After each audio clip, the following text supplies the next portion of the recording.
Good evening, everyone. Yes. Well, for those of you I haven't had the pleasure of meeting yet tonight, my name is Parham Eftekhari. I'm the founder and chairman of the Institute for Critical Infrastructure Technology, and after 3 long years, it is truly a privilege and an honor and very exciting to welcome all of you to this year's ICIT Gala and Benefit. You know, obviously I'm biased, but tonight is one of my special, most favorite nights of the year. I hear all the time from a lot of folks in this room that it is one of their favorite nights of the year. We literally have people flying in from all around the country to be here.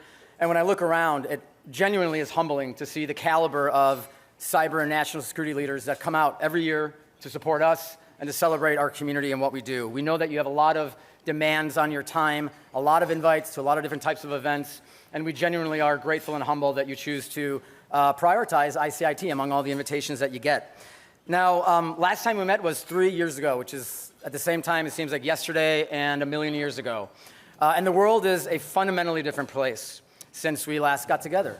Now, I know a lot of times when we get down this road, it's kind of all the rage to talk about all the tough times we've faced and all the challenges we're facing. And it is important to talk about those things because without facing our challenges, it's hard to overcome them. But I think it's also important to take moments like this and nights like tonight to really focus on what's going right in the world and all the accomplishments and progress we're making together as a society. If you think about it, think what's happened since we last got together 3 years ago. We've seen the world stand up for social justice in a way that we've never seen in the history of mankind. We've seen that our democracy is indeed resilient. We've seen countless acts of neighbors helping neighbors and strangers helping strangers during the pandemic and even today during times of economic hardship for so many of our fellow citizens. And we've seen a slow yet steady march towards equality and equity. I was talking at my table at dinner over what's going on in Iran and the men and women who are fighting for basic freedoms. And just like we see a lot, of progress in the world, and we have so much to celebrate as a global society, we have a lot to celebrate tonight here in our community of cyber and national security leaders. Because of the work of many of the people in this room, cybersecurity is no longer just viewed as a cost center or a cost of doing business, but it's actually a business enabler and a strategy that organizations are leaning into to make them more resilient and actually drive better outcomes for their organizations and their investors. We've seen increased collaboration and information sharing between public and private sectors. We're seeing the growth of organizations that are dedicated to providing opportunities for marginalized and underserved communities. And of course, we see the continued innovation and investment in technologies that we all use to defend our organizations against evolving adversaries, be they nation state or cyber criminal. And so while we have a lot of work to do, 1,000%, we all have job security in this room, so no one's going anywhere. However, again, tonight is not about that. Tonight is about celebrating our honorees, which we're going to be hearing from in a few moments. It's about celebrating each and every one of you, because if you're in this room, you're playing a part in our industry, in our community, and we're grateful for you, and we want to celebrate you. And of course, it's about celebrating and supporting ICIT and our mission, and you'll hear more about that in a few minutes. Now, with that, I'm excited to formally introduce to you ICIT's Executive Director, Joyce Hunter. Joyce actually joined ICIT as our Executive Director about 2 years ago, but because of COVID, never got a chance to actually introduce her to you formally. I've known Joyce for well over a decade. I met when I got my public sector career started, so she's been a longtime partner and friend, and I'm excited about her partnership at ICIT. For those of you who may not know Joyce, she's an accomplished executive with over 30 years of business technology and cybersecurity experience. She was appointed by President Obama as a deputy CIO for USDA and then served as acting CIO for USDA. She serves on several boards, including Villanova University and Bowie State, and is a creator of the Open Data STEAM Camp. So please help me in welcoming Joyce Hunter to the stage.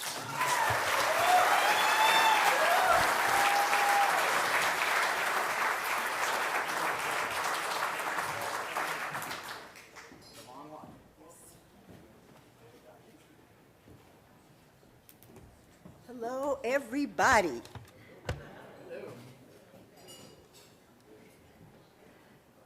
No one else was in the room where it happened, the room where it happened, the room where it happened. No one else was in the room where it happened, the room where it happened, the room where it happened. No one really knows how the game is played, the art of the trade, how the sausage gets made. We just assume that it happens, but no one else is in the room where it happens. Well, congratulations for being in the room where it happens.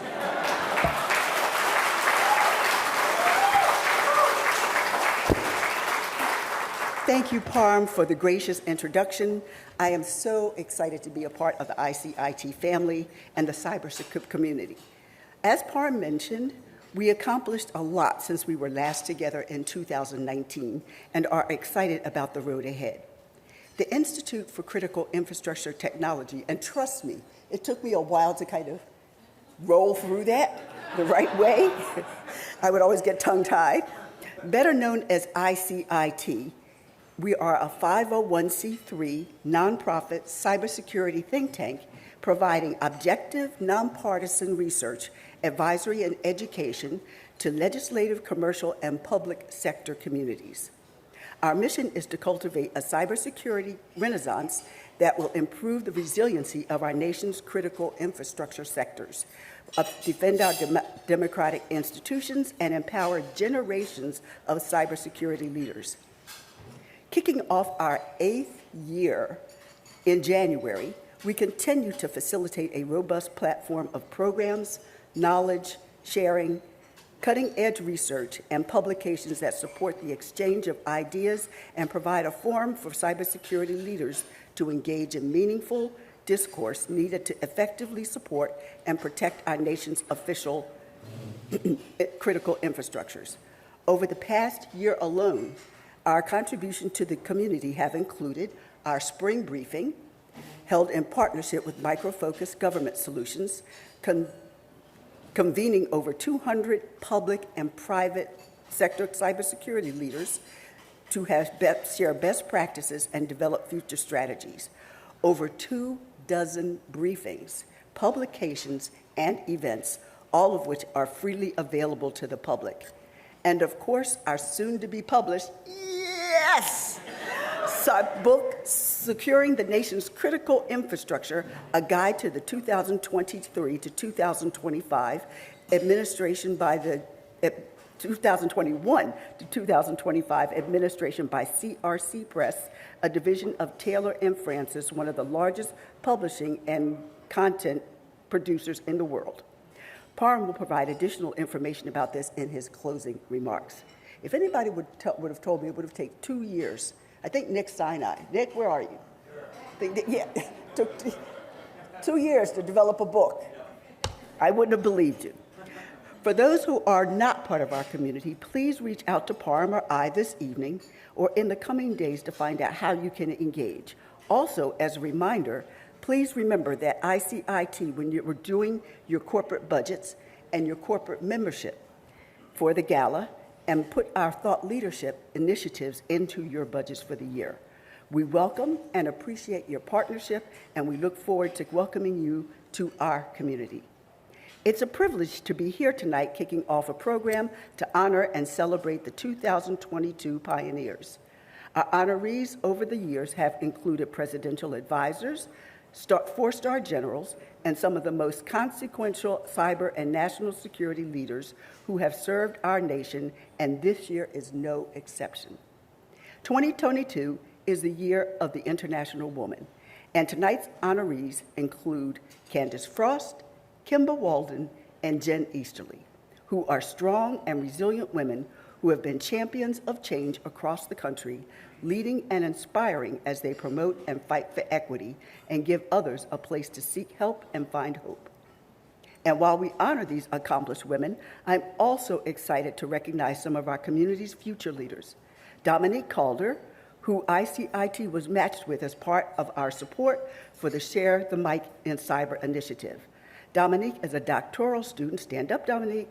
Dominique is a doctoral student at George Mason University.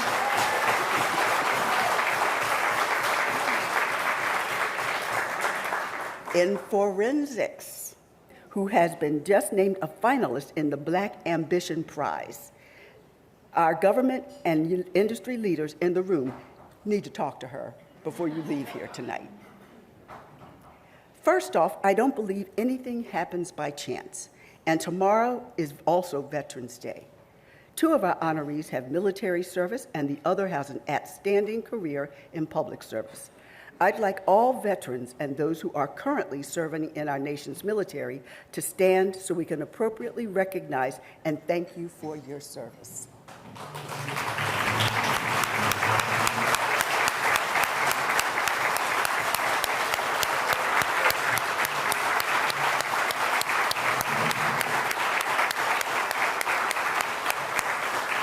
Thank you. Second, I would like to thank ICIT Fellows. Our fellows are an elite group of nationally recognized cybersecurity and national security leaders who securely understand the power of meaningful engagement and recognize the importance of the ICIT mission.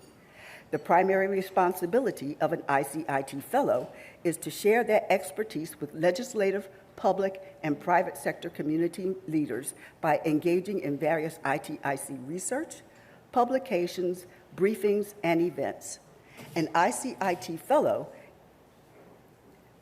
all ICIT Fellows, please stand so we can recognize you and thank you for your support.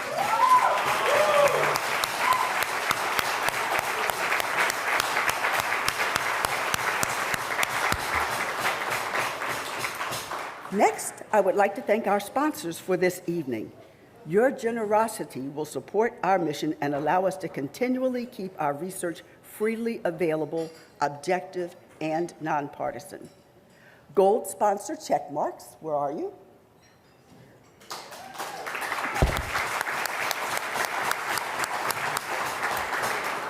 And our table sponsors, Devo, Night Dragon, Jacobs, Synac, Yahoo, and Cyber Risk Alliance.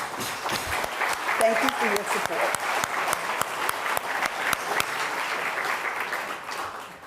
And lastly, we would like to thank everyone who has sponsored and supported us through the year.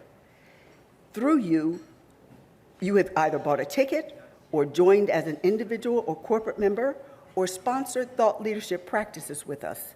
You have directly contributed to our success, and we are grateful for each and every one of you. Now, we really get to the highlight of this evening. I'm thrilled to introduce Ms. Ellen McCarthy, who will oversee the presentation of tonight's honorees. Ms. McCarthy has over 3 decades of national security service and a variety of leadership roles spanning numerous intelligence organizations and discipline. Most recently appointed Assistant Secretary of State for the Bureau of Intelligence and Research, confirmed by the U.S. Senate and sworn in on January 17, 2019. In this role, she reported to the Secretary of State and led a team that profiled intelligence insights and activities to support foreign policy and national security purposes. Ms. McCarthy also served the Director of Intelligence Operations Strategy and Policy for the United States Coast Guard, USCG, and played a critical role in moving the Coast Guard intelligence program into the IC, establishing maritime intelligence fusion centers and expanding Coast Guard attaché presence worldwide, and establishing new intelligence into the enforcement collection capabilities. Ms. McCarthy is a graduate of the University of South Carolina, Gamecocks, and holds a master's degree in public policy from the University of Maryland. Please welcome Ellen McCarthy.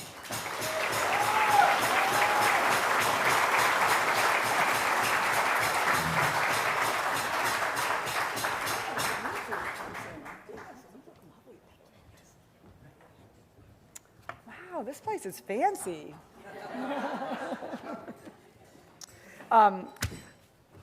So I was given some advice today. It was by a person who's a professional public speaker. And see, I was actually trying to prep for this. And he said, you should always start a presentation answering the question, why are we here? And I was thinking, I ask that question almost every day, but it's sort of a different iteration of that question. And my question is, and it's usually as I'm trying to figure out how I'm going to work my schedule, it's, what regret am I going to have as I'm laying on my deathbed? Like, am I going to be thinking 2 nights ago I should be at home getting a good night's sleep, prepping for this event? Or should I go see Skunk Baxter and the all-American, all-vinyl band at the Birchmere? I saw Skunk. One less regret on my deathbed. But it was actually similar. So Joyce, when you asked me if I'd like to participate in tonight's gala, I said, well, of course I'm going to come. Like, it was a completely no-brainer. And it's because I get the opportunity to celebrate the accomplishments of three incredible national security leaders. And Colonel Candace Frost, and Kimba, where are you? Because we haven't met. It's so good to meet you.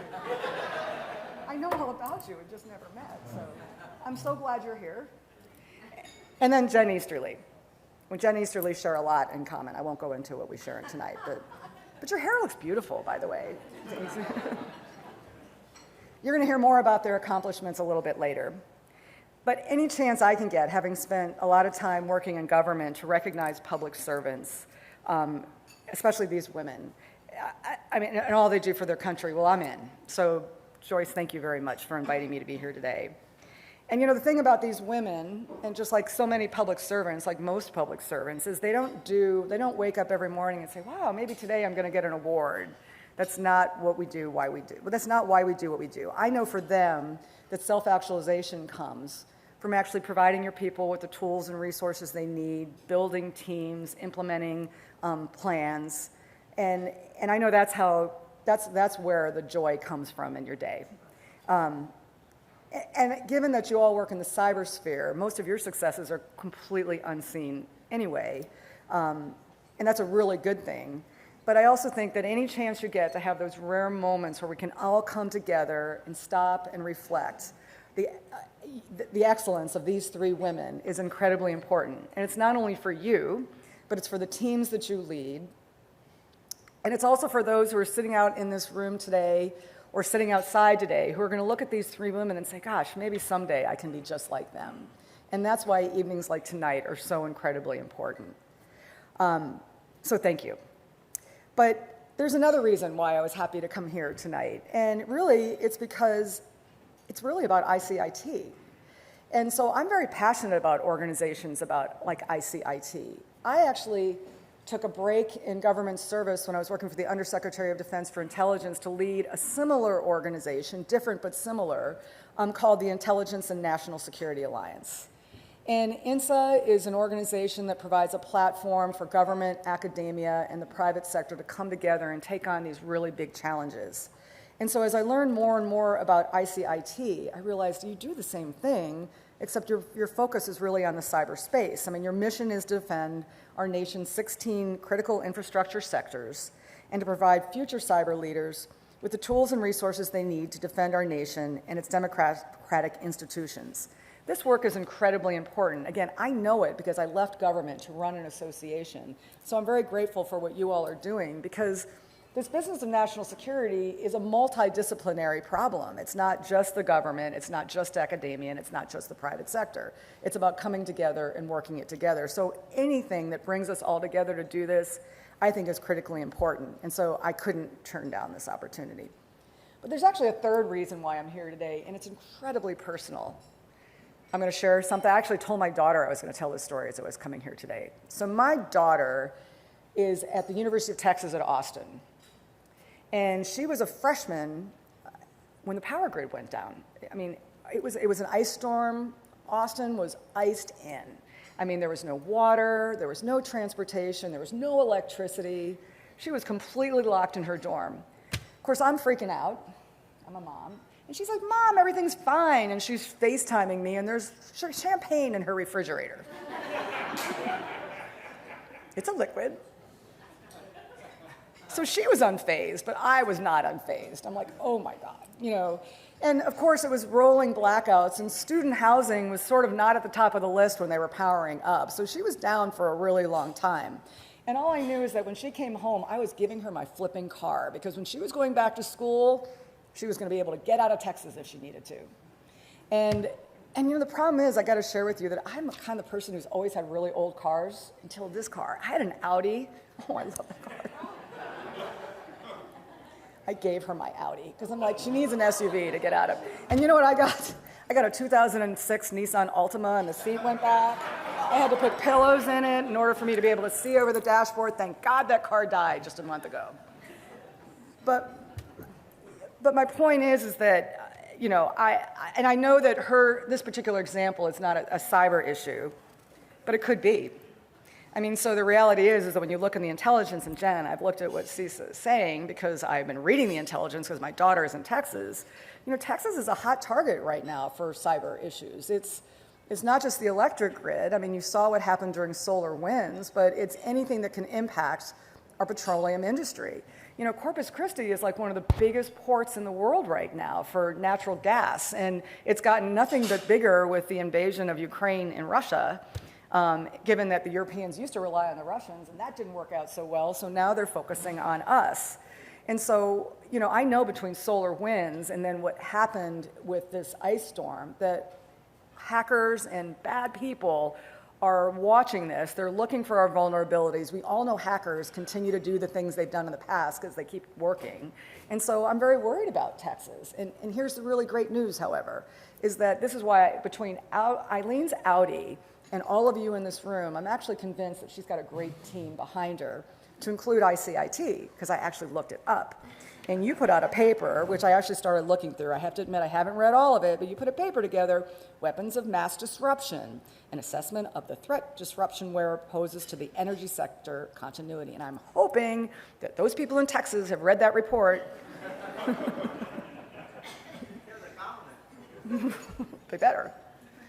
But I do believe in all of you sitting in this room, and I believe you have Texas's back, and you have everybody's back, all the sectors back, in terms of ensuring that we're safe. And I'm sleeping better as a result of all of you.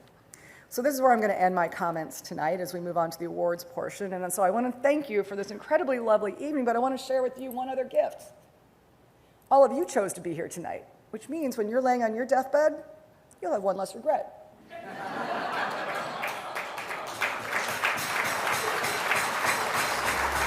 Good.